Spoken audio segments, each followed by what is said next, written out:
Ngayon 'no, mga kababayan, kaya pala nagagalit si Roque. Tsaka ano, medyo paunti na ho ng paunti ang oras nito si Roque. Ang pinanghahawakan na lang po niyan mga kababayan, burat?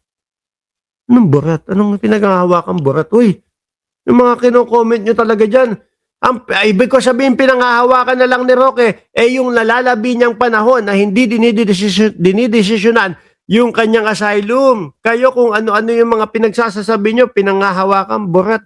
Grabe kayo sa ano kay Roque talaga. Tanggalin na nga natin si Roque. Nagtatawa na kayo dyan eh. Oh, Cheryl, Banyaga, shoutout sa iyo.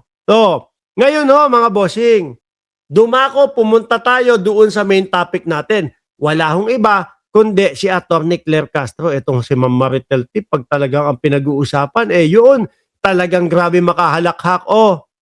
Ngayon mga kababayan, dakuin natin yung main topic natin na si Attorney Claire Castro mga bossing. Ito na.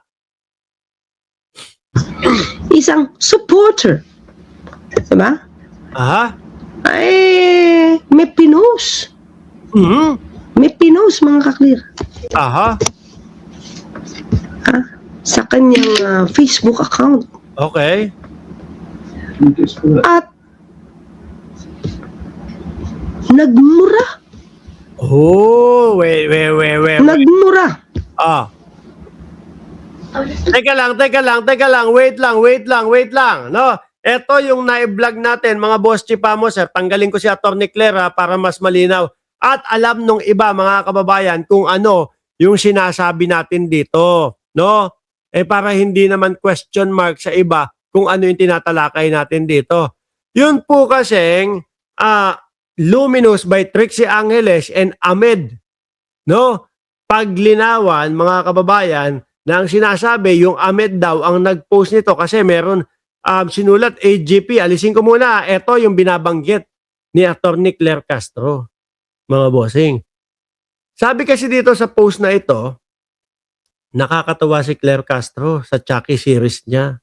Pero sa totoo, mga napikon ho yan.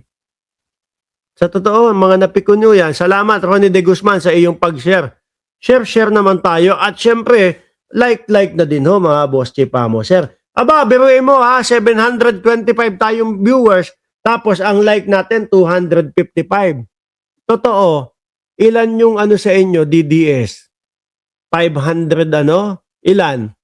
470, 480 ang DDS? Kaya ayaw mag-like? Ngayon, sabi dito, nakakatuwa si Claire Castro sa Chucky series niya na para bang naniniwala siyang siniseryoso ng tao. Kala niya di naiintindihan ng tao na tauhan lang siya. At yung inaasal niya ay umaayon lang sa taong nasa poder o di kaya asawa ng nasa poder. Which is ang gusto nilang sabihin dyan, mga bossing, walang iba kundi si Pangulo or si First Lady Lisa Marcos. Sabi dito, iniskwera, ginuhitan. Sana rin sa bagong taon, sa bagong taong ito, maintindihan mo na oras na nilaglag ka ng humans mo, mga tao mo, appendix at cosik mo lang ang walang latay. Pagka ganyan ang sinabi, pagbabanta ho yan, mga bossing. Mata mo lang ang walang latay. Diba? Taragas talaga itong mga DDS na to. Akala mo lahat may bilang sila no? Pati yung mga pananakot na ganito, akala mo kayang-kayang mga gawin. Pagka nakaharap nyo naman huyang mga yan, wala. Laglag to kanyan. Mga nakayuko. Naalala nyo, pinatawag sa Congress, yung mga DDS vlogger? Nung pinatawag doon sa sa Congress, yung mga DDS vlogger, yung iba doon, sabi nung iba doon? Tanga po ako. Yung isa naman sabi, opo, mali po ako. Yung isa naman ang sabi, nagwa-water cannon daw ang Pilipinas. Nataranta. Sinigawan, ginagawa, pinagalitan ni Paduano. Ayun, yuko. Facility daw yung water cannon. Nataranta na, di ba? Akala mo may mga bilang sa mga ganitong pagbabanta. Appendix at causing mo lang ang walang latay, resulta ng mga pinaggagawa mo. Yaan mo na yung nasa taas daw. Mahirap talaga yan silang gantihan, pero ikaw ay ewan. Ano ibig sabihin yan? Babawian nila si Atty. Claire Castro? Baka puro salita lang yan. Sabi pa dito, alam namin yung Chucky mo na yan ay di sa iyo, di mo tipo ang nanlalait, di bagay, di mo gamay. No? Bakikaw ka, awkward ba? Pero sige, napikon yung mga DDS talaga no? Pero sige, sa ikaliligaya mo, aayuda kami sa pagpapanggap mo kung magka-level kayo ni Lisa. Ano ba naman? Yun mga kababayan, biglang nagmura. Siya, PAKYU daw, no? P-New Year sa'yo. Yan yung binabanggit, tingin ko, ni Atty. Claire Castro, mga kababayan. Balik tayo dito kay Atty. Claire. Clear. Alam niyo ba? Ito ang kanyang sagot. Yung pagmura, yun ng PI. Pag yan ay may galit, kasi nag-aaway kayo. Aha. On that day, nung pinaka-oras na yun, sisigawan ka at namura mo, hindi siya makukonsider as libel.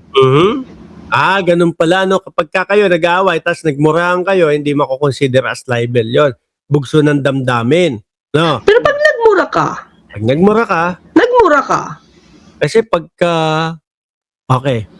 pero hindi naman ikaw yung concern at nakisawsaw ka lang. Okay. Ibang usapan yun. Especially kung lawyer ka. Naku po. Lawyer, di ba yung sinasabi, yung AGP, lawyer daw yun? Ibang usapan daw yun. Tuloy mo nga, Atty. Claire. Pinapasaya mo ko, no? Yan ang kadisbar-disbar. Oy! Madidisbar. Sige ho, pipirma na ba tayo? May papipirmahan po ba kayo sa amin para isulong na idisbar yan? Pipirmahan ko agad. Diba? Sino yung nagsabi ng Ayan. Teka lang, PAKU. Ha? Diba? Toot na yan ha. May nakasulat dito, ang nasa ilalim, ang nagsulat AGP. Sabi nung iba, amid paglinawan daw yung ibig sabihin ng AGP. Disbaryan nga yan dapat. Nako. Ito yung tipo Ronnie B. Lady Ludovic. At ano yung disbarment case, isa ng papnigadon sa SC laban kay Sara, hindi gumagalaw? Hindi ko alam. Hindi ko alam sa Supreme Court. Nasa Supreme Trial lawyer din nila kaya yan? Kung trial lawyer to, tsaka talagang kung pang-araw-araw na kabuhayan niya, yung pagiging lawyer, tapos na-disbar to, naku po, sakit sa ulo niyan. Di ba? Court. Supreme Court ba niya? Oo nga, Supreme Court. Pwede kasi public servant. Well, sinong lawyer? Siguro mga kaklik. Ito yung parang matagal ng panahon na nag-invest talaga siya. Okay. Nag-invest siya Invest kanino po? para Sabi ni Ma'am Brenda Barton, Boss Mark, kailan mo invite si Yusek Claire? Busy pa daw ho, mga kababayan, si Atty. Claire Castro mapansin? I don't know. Mapansin? At para makita kung gaano siya ka-supporter sa kanyang pagiging supporter. Talagang nag-invest siya ng panahon. Tapos hindi napapansin. Masakit nga naman talaga yon. Invest siya. Ang problema, parang 3 months lang tumagal. Sabi Ni Arcangel Slayer, how about yung lawyer na nagmura sa mall? Sana madisbar daw si Guanzon. Sabi nga ni Atty. Claire Castro, kapag ka daw yung nag-away kayo, may sagkasagutan kayo, tas nagmura, hindi daw maiko-consider na libelous yun.